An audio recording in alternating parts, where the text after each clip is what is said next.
Dulur, permainan jagoan warung VW, aku Cak Supri. Aku Neng Cini. Nah, bagaimana kabar sampean? Mudah-mudahan tetap sehat, semangat, dan tetap bekerja. Hidup itu harus bekerja kadang-kadang, tapi jangan dipekerjakan oleh kehidupan.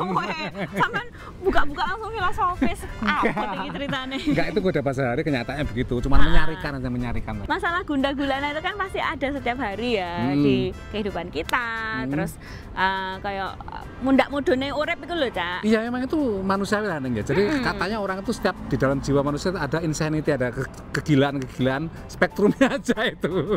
Mungkin anak yang nemen terhadap semuanya kan ada masalah kejiwaan. Iya, nah tapi memang kadang-kadang itu orang banyak melihat bahwa masalah kejiwaan itu ada stigmanya. Nah itu yang perlu biasanya diluruskan. Biasanya diolok-olok atau tidak kita sendirinya yang nggak memperhatikan. Betul. Sehingga berlarut-larut, Cak. Tapi ini ada salah seorang penyanyi, wah ini dari Kediri nih, kotaku. Namanya Mbak Atik CB, penyanyi tahun 50. Kacamata terus.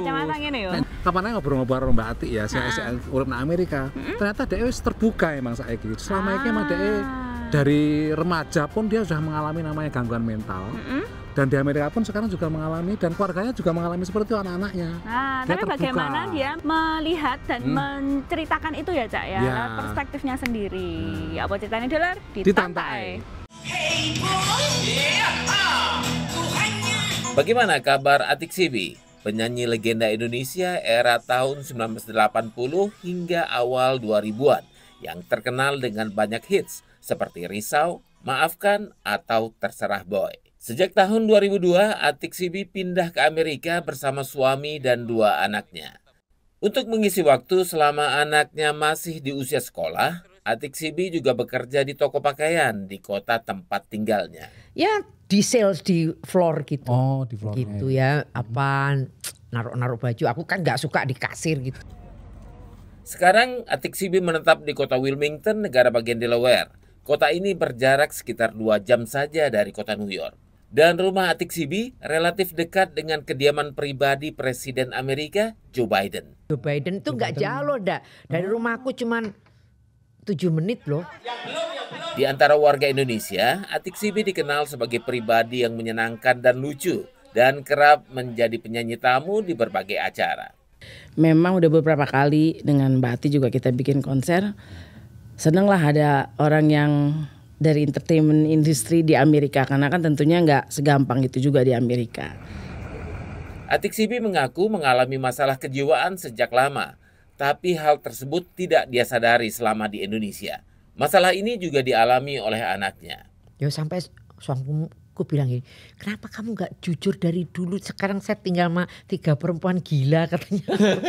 Suami Mbak Ati iya, harusnya kamu jujur sebelum aku kawin sama kamu katanya. Ya mana saya tahu, aku bilang. Iya betul. Nyata dia hidup sama 3 perempuan gila katanya. Bilang begitu. Tapi dengan bercanda maksudnya kan? Ya bercanda mungkin serius juga. Gimana 3-3-nya ngombe obat ya? Piye coba. Sekarang dengan pribadinya yang terbuka dan gaya bicara yang ceplas-ceplos, Atik Sibi ingin berkontribusi untuk membuka kesadaran soal gangguan kejiwaan di Indonesia, di mana dia yakin bahwa gangguan kejiwaan bukanlah sesuatu yang harus disembunyikan atau hal yang memalukan, melainkan suatu hal untuk dirawat dengan kesadaran dan tanggung jawab. Dari kecil aku kan orangnya kalau ngomong apa gitu straightforward gitu kan. Jadi ya punya masalah mental disorder ya aku ngomong aja nggak ada. Waktu kemudian Mbak Ati terbuka, kemudian banyak orang tahu, teman-teman Mbak Ati gimana reaksinya Mbak Ati? Ya, oh kamu kentir ya ternyata. Kentir. Oh kamu sodron ya ternyata. Waduh Rek, ya itu judulnya headline-nya Atik Sibi satu keluarga sakit jiwa. Waduh Rek, untung aku double karena aku cuek aja, biarin aja. Iya betul. Dari Washington DC, Alam Burhanan, Supriyono, dan Rere Wahyudi, VOA. Transparansi itu emang penting, Cak. Misalnya sampean gak wani ngomong, wong liya gak iso ngerti. Nah, dan dia senangnya dia di Indonesia pun pas mulai Indonesia misalkan nih, mengunjungi beberapa tempat-tempat untuk menampung warga yang kena gangguan mental itu. Tapi ya misalnya jadi kondisinya sih agak sing memprihatinkan nek ono ning mergo mungkin sistem infrastrukturnya sing mendukung kuwi durung bagus ya ning ya. Iya, dan kesadaran terhadap kesehatan mental itu masih sangat ya itu tadi stigma, dilokno, dipasung misalnya. Nah, episode ini kita mau ngobrolin soal kesehatan mental itu. Jangan kemana-mana dulur, sakwise sing siji iki.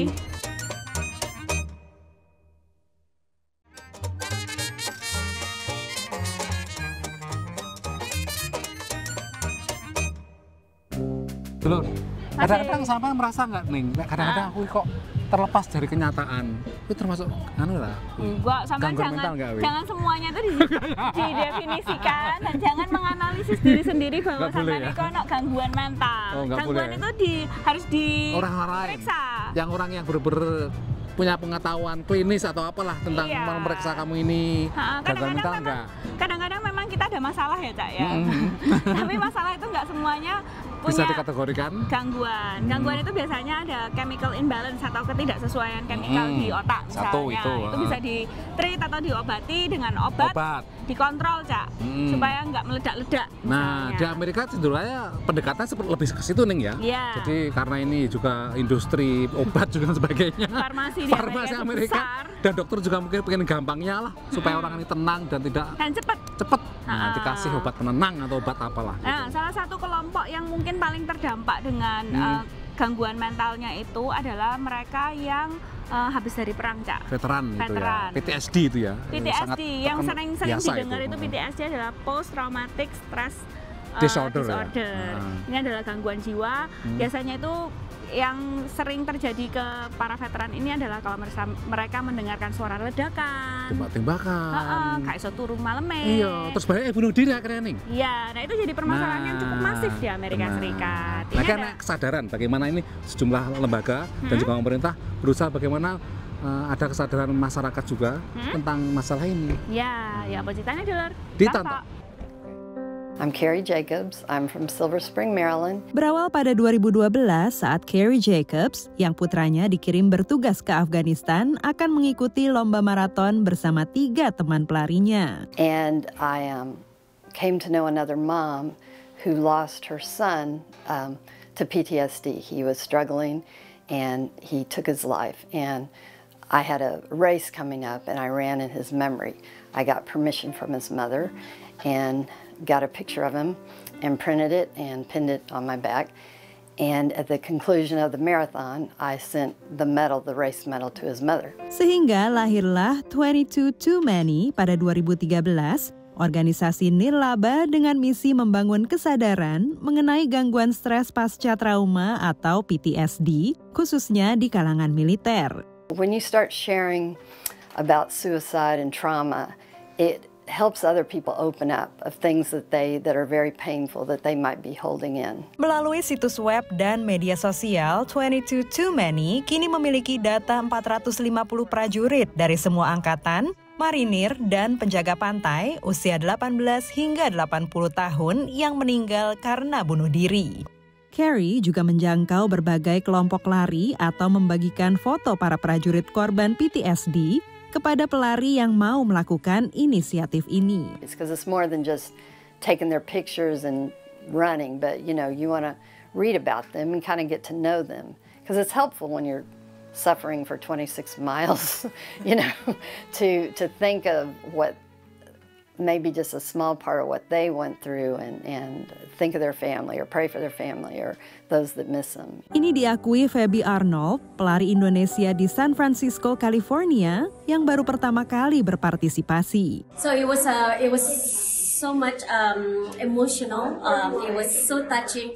I have a few people actually pass by me and ask, and it was it's really good to share the awareness. Casey Clanman adalah pelari di Silver Spring, Maryland, pendukung organisasi ini sejak awal. I believe in raising awareness that the soldiers who die by suicide need to be remembered. I think that we as a country do not support them in the manner that they should be supported. Menurut Daina Rashidian, salah satu pendiri 22 Too Many, Ini memang salah satu tujuan yang ingin dicapai organisasinya. There's enough stigma around military personnel dying by suicide as it is. We don't need to add any more to that. Part of 22 Too Many's goal and mission is to erase some of that stigma. They didn't commit a crime or do something wrong by taking that action. I mean, I'm glad that something that seems like a small effort on our part can encourage them. It's something that's small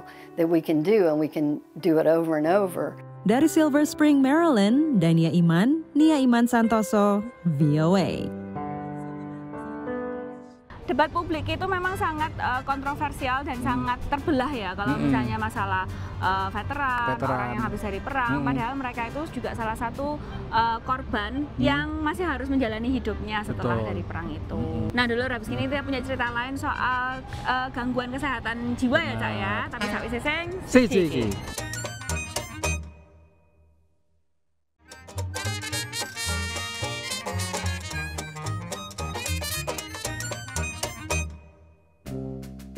Masih di Jagongan Warung VOA dan sekarang kita ada di depannya gedung Mahkamah Agung. Nah di Amerika itu nggak ada Mahkamah Konstitusi nih. Di sini Mahkamah Agung kabeh duduk itu. Kalau ada perselisihan dari kriminal sampai perdata sampai yang namanya perselisihan pemilu yo Mahkamah Agung. Terus ini paling pengadilan paling puncak Mahkamah Agung Amerika Serikat. Memang banyak permasalahan domestik di Amerika Serikat yang nanti itu jadi undang-undang tersendiri ya selanjutnya dan juga bagaimana caranya itu diimplementasikan ke warganya. Termasuk salah satunya itu adalah kepemilikan senjata api, Cak. Wah, itu isu. Singkat buyan ya. Zaman aku toko pertama kali naik kini kok sak durung-durunge aku sembuh lah, selalu sampai sekarang masih kontroversi. Iya. Dan memang ya piye ya kuwi bagi orang awam, orang di luar Amerika mungkin gumun ya. Amerika itu lho, kok ben tahun itu dor-doran 30.000 orang mati mergo gara-gara senjata api. Padahal wong pinter-pinter masa nggak usah mikir sih. Ngono lho, kok isih terjadi terus ngono lho. Iya, ada beberapa variabel atau faktor yang biasanya digunakan atau dijadikan argumen ketika menyusun undang-undang terkait senjata api ya, Cak ya. Misalnya kebebasan kepemilikan senjata api itu kan ada oleh di Undang-Undang Dasar. Ya, jadi itu memang nggak bisa diganggu-gugat ceritanya. Tapi ada juga yang bilang kayak, wah mungkin kita harus lebih selektif untuk memberikan senjata api atau izin senjata api ke orang-orang yang misalnya punya gangguan mental. Nah itu regulasinya kan kemudian kan yang bagaimana diatur, jadi tidak melarang seluruhnya tapi bagaimana memperketat. Atau misalkan kelompok-kelompok tertentu sih kayak gue nggak oleh dijauhkan dari untuk akses untuk duwe senjata api. Iya, orang nggak rumit dulu. Tapi ya siji-siji dikerjakno. Ya apa ceritanya? Ditantok dulu. Selama tahun 2023, ada 656 penembakan massal yang terjadi di Amerika, menurut LSM Gun Violence Archive, termasuk yang terjadi di 7 sekolah dan universitas. Namun angka ini hanya 6% dari kekerasan senjata api di Amerika. We have, 15-17,000 shootings that occur a year. For some types of mass shootings, the AR-15 assault type rifles are the primary tool, but we also know that quite a lot of them are 9mm Glocks. Awal Desember tahun lalu, Senator Partai Demokrat mencoba menghidupkan kembali larangan penggunaan senjata serbu yang kedaluarsa pada tahun 2004. Unsurprisingly, when that ban lapsed, there was a sudden and dramatic spike in mass shootings and deaths from those shootings. We must change that. Sementara Senator Partai Republik menjelaskan alasan penolakan mereka. Almost every single page of the bill that's in front of us today adds new restrictions and new burdens on people who follow the law. The focus should be on mental health, on school safety, and stricter enforcement of current laws. Kedua partai sempat sepakat untuk mendukung undang-undang bipartisan untuk komunitas yang lebih aman pada 2022 lalu. Ini jadi UU Keamanan Senjata Federal pertama yang disahkan dalam 30 tahun terakhir. Tapi dampak dari undang-undang ini menuai tanggapan beragam dari kubu yang mendukung maupun yang menolak hak kepemilikan senjata api. They closed some loopholes, making it harder for people that shouldn't have guns to get them. That said, it doesn't go far enough, and we need Congress to come back to the table and pass universal background checks, to ban assault weapons, to require all gun owners to store their guns safely so they're not stolen and trafficked illegally. Creating the school safety clearinghouse and solidifying that at the federal level, that's very good. There not really targeting the ways in which violent criminals get their guns. They're simply slowing and delaying the process for people who were never at the highest risk for committing these types of offenses. Memasuki masa pemilu di AS pada November mendatang, analis melihat kecil kemungkinan akan ada persetujuan tentang kepemilikan senjata di tingkat federal. It requires a lot of Republicans and Democrats to come together, and so in an election year, in our very political divided time right now, that seems to be unlikely. It's a deadlock because we are talking about two very different frameworks for understanding what the problem is and how it ought to be addressed. Sementara LSM Gun Violence Archive menyarankan untuk mengalihkan fokus ke pendidikan, sumber daya penanganan kesehatan mental, dan penyimpanan senjata api yang aman agar diskusi terkait undang-undang kepemilikan senjata bisa bergerak maju. Demikian laporan tim VOA. Nah, Cak, kalau misalnya kita lihat seperti itu satu-satu di breakdown atau ditelisik satu-satu ya, Cak ya, memang rumit ya. Cuma ya itu bagaimana caranya menjaga keamanan warga sekaligus memberikan hak mereka. Nah ini ya, keseimbangan itu yang kadang sulit ya, Neng ya. Kadang-kadang repotnya itu kadang-kadang logika nggak masuk akal. Nah, Amerika itu misalkan terjadi penembakan massal, Neng ya. Besoknya itu justru malah kemudian banyak orang membeli senjata api karena takut ada peraturan yang memperketat. Jadi sebelum diperketat terus tuku senjata sing akeh-akeh. Jadi kadang-kadang ngono ya, kadang-kadang nggak masuk akal. Nah itu salah satu yang jadi faktor ya, yang jadi penentu undang-undang terkait senjata api itu kesehatan mental itu tadi. Nah dulu habis ini kita mau belajar bahasa Inggris lan Mbak Jagat neko-neko tapi sakwise sing siji.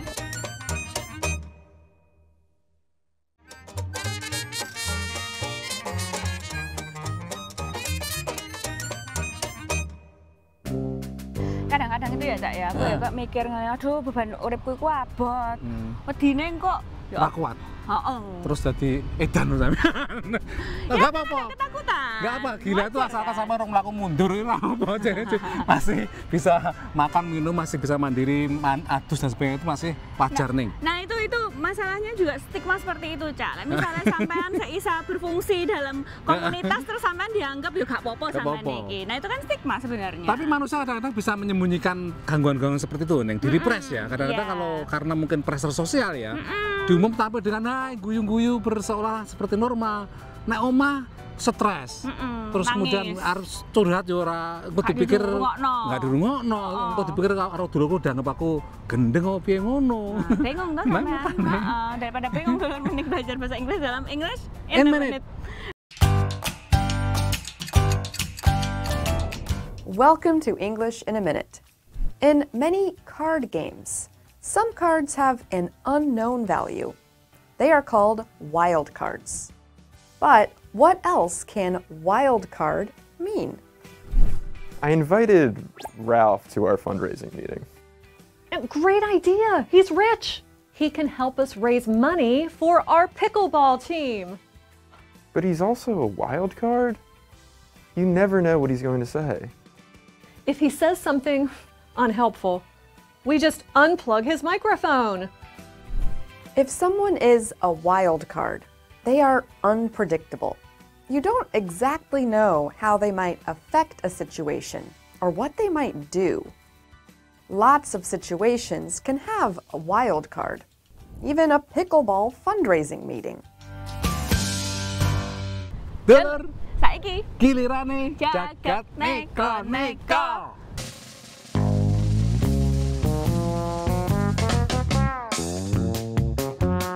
Masih penduduknya paling akeh sak donya. Prestasi India nang Olimpiade jeblok lur. Tapi jek salah. Negara iki duwe Olimpiade dhewe jenenge Olimpiade Desa sing kapan kae dianakno nang Desa Kilaraipur, Punjab. Sekitar 50 atraksi utawa unjuk bakat ditampilno nang acara iki lur. Kayak iki lur, geret mobil barek untu.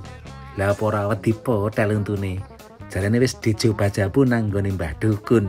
Ora mau mobil, ana ya sing ngangkat tumpukan boto sing abote puluhan kilo ambek untune. Sikat gigine nganggo kawat iki lur.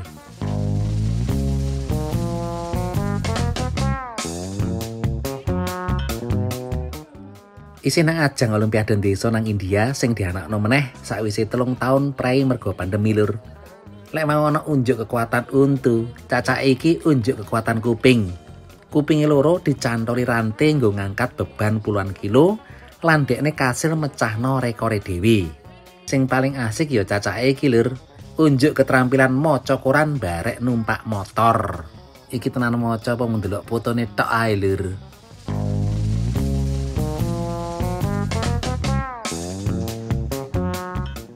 Teko India ngalih nang Suriah, tepatnya nang ibu kotane Damaskus, sing lagi rame nang media sosial mergo ono salon kecantikan sing ngenalno terapi kecantikan wajah ambek bekecot. Masioterapi iki wis umum nang Asia, iki isih pisanan nang Damaskus lan ternyata akeh sing teko nang salon lan gelem raine digrembeti bekecot. Jarine cairan sing metu saka bekecot kuwi marakno kulit rai tambah kinclong. Brik bedak lulur bakal bangkrut iki lur. Tapi untungnya ya Cak ya, sekarang itu dengan media sosial dan orang itu kadang-kadang juga lebih semakin terbuka ya untuk menyadari dan memberikan kesadaran kepada orang-orang lain bahwa ya misalnya sampai ono masalah atau sampai ono sing diteken itu dipendem. Kadang-kadang memang agak susah ya, itu kan karakter orang, terus masyarakat di sekitar itu tanggapannya seperti apa. Tapi sebenarnya saya pikir secara almiah orang itu secara umum ya kemampuan untuk mengatur itulah sendiri. Cuman ya kalau dalam keadaan ekstrem mungkin persennya terlalu tinggi, itu mungkin juga jebol lah. Tapi kalau misalnya kesehatan jiwa itu susah diukur dan kadang-kadang ya itu kita juga kayak merasa ya wes lah ditahan-tahan aja ngono. Nah itu yang kalau terus-menerus kemudian nggak ketahuan, kita nggak sadar, terus orang di sekitar kita yang dekat juga nggak sadar, itu bisa ndrawasi, berbahaya dulu ya. Iya, jadi kesadaran diri juga perhatian sama teman-teman di sekitar dan keluarga juga. Iya. Nah, dulu sudah 30 menit kami menemani sampean. Misalnya sampean dua pertanyaan, pengen tahu cerita-cerita apa sing ono di Amerika, langsung dikirim ke email warung@voanews.com. Kalau media sosialnya YouTube, Instagram, Facebook, Twitter, kata kuncinya VOA Indonesia. Toko sendiri sih, aku Cak Supri. Aku neng sini, neng buri kamera ono Cak Rio. Nyun pamit dulur.